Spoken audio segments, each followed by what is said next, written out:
Imaginez un peu, vous êtes à Notre-Dame, et là, un exorciste, le père Morand, vous dit «Juste ici, j'ai affronté Satan». C'est assez saisissant comme image, non? Ah oui, c'est une accroche forte. Et ça nous plonge direct dans notre sujet d'aujourd'hui, les possessions diaboliques. Un thème qui, d'après les textes qu'on a consultés, semble revenir un peu sur le devant de la scène avec les angoisses de notre époque. Exactement. Alors on va explorer ça en s'appuyant sur des extraits d'un ouvrage, Les possessions diaboliques. Il y a notamment des textes de Roland Villeneuve, qu'on surnomme parfois l'historien de Satan. Oui, et ce qui est intéressant, c'est la variété des sources. On a des vieux manuels de démonologie, des témoignages de personnes dites possédées, des comptes rendus de procès, mais aussi des analyses médicales. Ça nous donne plusieurs angles, historiques, théologiques, médicales. L'objectif, c'est donc de comprendre un peu mieux cette fascination qui dure, hein. Pourquoi ça nous parle encore? Comment on a interprété ça au fil du temps? Est-ce que c'est vu comme du surnaturel pur, une maladie mentale ou parfois une supercherie? Tout à fait. Les auteurs essaient justement de naviguer entre ces différentes pistes. Et il y a une idée qui m'a marqué, celle d'Axenfeld. Ah oui, Il dit en gros que pendant les grandes crises sociales, genre la Réforme ou la Révolution française, on observe plus de cas de ce qu'on appelait la folie.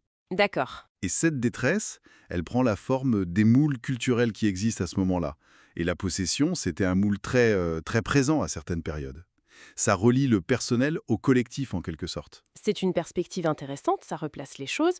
Bon, pour y voir un peu plus clair, les sources insistent sur des distinctions. Il y a la tentation d'abord? Oui, la tentation, c'est une sollicitation qui vient de l'extérieur, si on veut.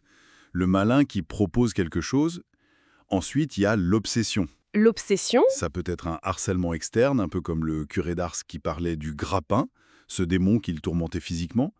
Ou alors ça peut être des pensées internes, morbides, qui s'imposent à la personne. Oh, Freud avait une lecture là-dessus, non? Exactement. Pour Freud, ces démons ou ces obsessions, c'était un peu comme des désirs refoulés, des choses qu'on n'accepte pas en nous et qu'on projette à l'extérieur, comme si c'était une force étrangère. D'accord. Et après la tentation et l'obsession, on arrive au cœur du sujet, la possession elle-même. Là, l'idée, c'est carrément qu'un démon prend les commandes, c'est ça? C'est l'idée, oui. L'habitation et la direction par une entité maléfique. Et les descriptions dans les textes sont souvent spectaculaires. Ah, j'imagine. Qu'est-ce qu'on trouve comme signe, par exemple? Alors, il y a des choses assez récurrentes. Le fait de parler des langues que la personne n'a jamais apprises. La xénoglossie. Ah oui, Même si, quand on regarde les exemples concrets, c'est souvent une maîtrise très approximative, hein. Quelques mots, des phrases confuses. d'accord. On parle aussi d'une force physique surhumaine, de convulsions très violentes, comme l'opistotonos, ce corps qui s'arque en arrière de façon impressionnante. Waouh. Il y a aussi l'insensibilité à la douleur, des changements dans le visage, et même l'expulsion d'objets étranges par la bouche, clous, épingles. C'est... Assez troublant, Et les causes alors? Et j'imagine que là aussi, les avis divergent selon les sources. complètement.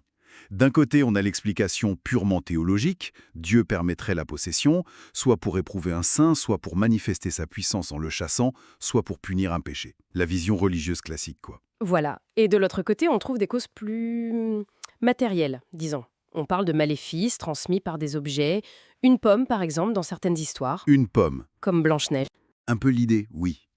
Ou alors, des états de conscience modifiés, par le jeûne excessif, l'alcool, certaines drogues, ou même par des musiques très rythmées, lancinantes, des danses frénétiques. Ça fait penser à d'autres phénomènes, non? Les trans.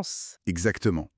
Ça rapproche ces possessions des transes qu'on trouve dans le chamanisme ou des rites dionysiaques dans l'Antiquité. Et la médecine, elle dit quoi de tout ça?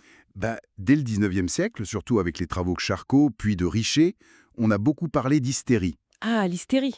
Oui, parce que les symptômes décrits, les convulsions, les contorsions, les changements de personnalité ressemblent parfois étonnamment aux descriptions de possession. Donc une explication médicale ou psychologique. Voilà. Et puis, il ne faut pas oublier la possibilité de la fraude.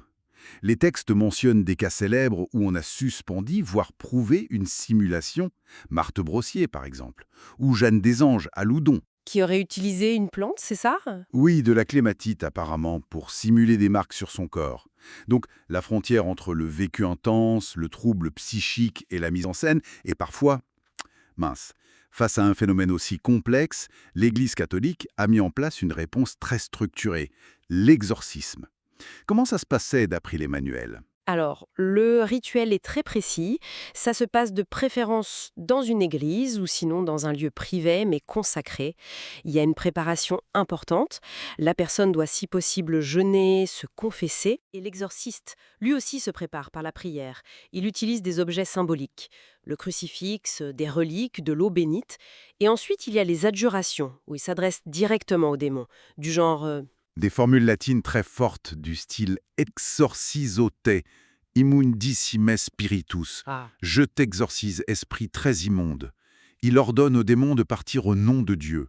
Et comment sait-on que ça a marché? Les signes de départ du démon décrits sont variés.